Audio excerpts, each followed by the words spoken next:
So you did the movie The Heartbreak Kid. Yeah. And first off, how did you get the role? Did they contact you or did you have to audition?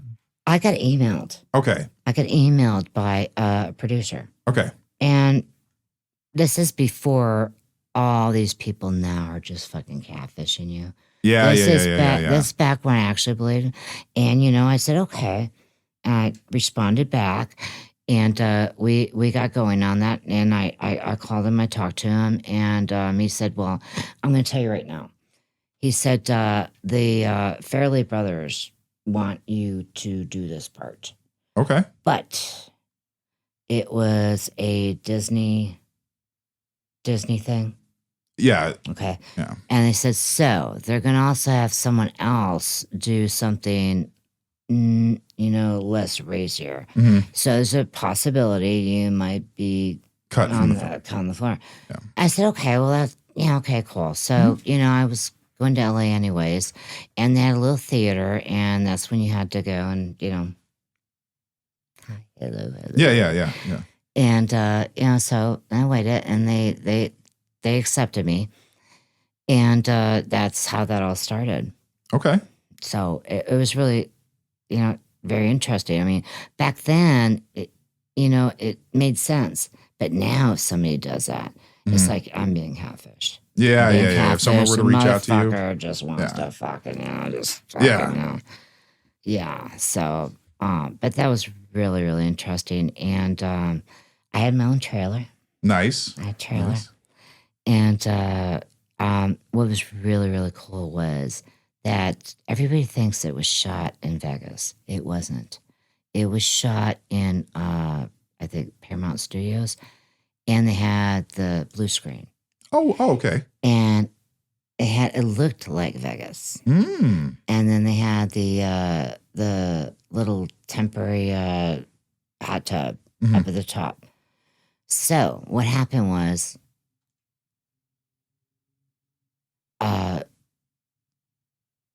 Stiller introduced me to his son. Okay. On the phone. Okay. I said, hi, how are you? How are you? He said, how are you? So anyways, what we did is we ran through the script on the phone. Oh, okay. And they used it in the movie. Oh, so the phone call that you had that was not being filmed, they just used the recording of that. In the movie, yeah. Oh, nice. Yeah, okay. Yeah. And that was really cool. And then later on, they had contacted me and said, because my role in the movie was Patty. Yeah. But they found out who I was, and they wanted to use Kayla Kleevage. Mm. But what happened was they ran out of funding, and it was done, so they couldn't do it. Okay. So anyways, but yeah, that was really cool because we're sitting there, and me and his dad are sitting there talking on the phone with him. Yeah, a really sweet guy. I was going to say, did you get to meet Jerry before you did the scene? No. You just met at the no, set? What happened was I was in the makeup trailer, and he came in, and they were doing his makeup, my makeup. He goes, so Kayla, did you read for the part? I said, yeah, I did. He said, well, would you like to read it with me? I said, it would be an honor, Mr. Stiller. Yeah. And we did that. Nice. And then when we got in the hot tub, he called his son, and, we went over it. Mm-hmm. And that's what they used for the movie. Nice. Really Did you ever get to meet Ben in person? Or No, I didn't. Oh, okay. No, I didn't, but I got to talk to him on the phone. All right. Did you go to the premiere for the film? No, I didn't. I didn't even hear nothing about the premiere or anything. Oh. But Roger Ebert, he was saying, "Oh my God, this movie's over the top. How could they do this shit?" And from the guy who wrote Beyond the Valley of the Dolls. Have you ever seen that? It's a Russ Meyer movie. Yes. Yeah, he wrote that. I knew Russ Meyer. Yeah, I'm sure. Russ Meyer talked to me. He wanted to redo Faster Pussycat Kill Kill. Okay. He wanted to redo that with me as a blonde. Was what was it? Tura Satana was in the original, I think, was the... I don't remember. But yeah, no. But he wanted to redo that with me as a blonde. Wow. Yeah. And then he died. Oh, that's unfortunate. Then he died. Yeah, he used to call me and say, yeah, he wanted to redo Faster Pussycat Kill Kill with me as a blonde. Yeah. I always wonder, sorry. Yeah, go ahead. I was just going to say, I always wondered what it would have been, because he got to see the kind of, like, you look at his early films and the women are busty, but, by comparison to how big boobs have, become, it's just interesting if he were alive to see like women with, 3,000, 4,000, like, all these, a massive, boobs. I feel like he's, he'd be in boob heaven. It's crazy. And he was saying, no, if you got a boyfriend or something, I wouldn't have nothing to do with this going on. I'm like, whatever. What? Russ. Oh, yeah. He said, I don't want no interference from anybody. Russ. Wow. I say, well, that's fine, Russ. I don't care.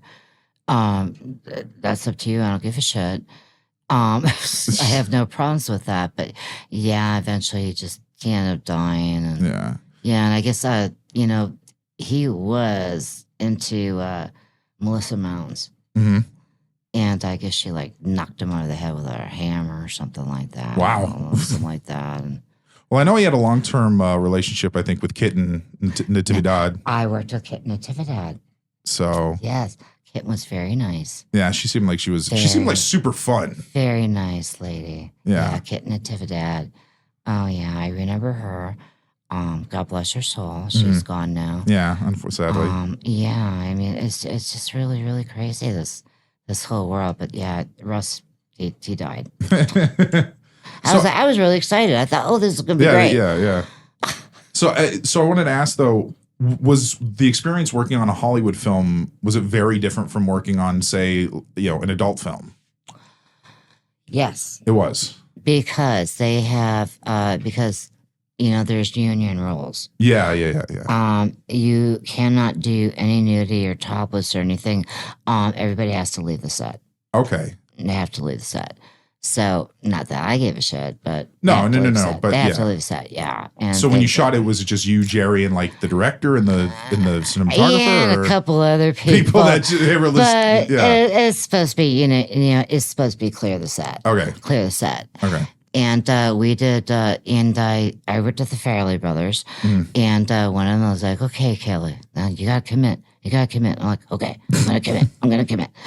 And so they shoot it very different ways. They shoot it without the nudity, and they shoot it with the nudity, and all that. So it took all damn day. Yeah. Took all damn day. Yeah, because they got to shoot PG or and and the scene ended up being what, like a few minutes. Well, yeah, but few minutes are that's what I'm few saying. Minutes PG. Yeah, that's what I'm saying. That people think like, this would be. And they also had another lady there, and she was because Disney, they were really worried about it. Yeah, and they were talking to the Farrelly brothers saying, we don't like this. So they said, okay, we'll have another girl shoot also where she's covered and all that and not so gregarious. Not and so busty. They shot her too. That's when they told me that it's possible you can end up on the floor. So, but they got their way and they fought for you. Yeah, they fought for me. Yeah. It was funny. Even Roger Ebert said, this is so over the top. But everybody knows Roger Ebert is a big tit freak. I know he's, God rest his soul. Yeah, no. Yeah, God rest his soul. He likes big boob chicks. Yeah. But he had to do his job on his review show. Yeah. At the movies. Yeah. So that was the biggest thing about it. It's like, oh my God, how could they do that? And it's like, well, they did. Yeah. Did you watch the original film version with Charles Grodin? Came out in the 70s? No, I didn't. Okay. I didn't. But I'll tell you what, I went to the theater when it came out. And I went with a friend. And you know how theaters are. Some people, they just want to sit right fucking next to you. I'm like, all right, whatever. So watch the show. I watched that part. And my friend goes, that was her. And they go, no, it wasn't. I said, that was her. No, it wasn't. Okay, bye.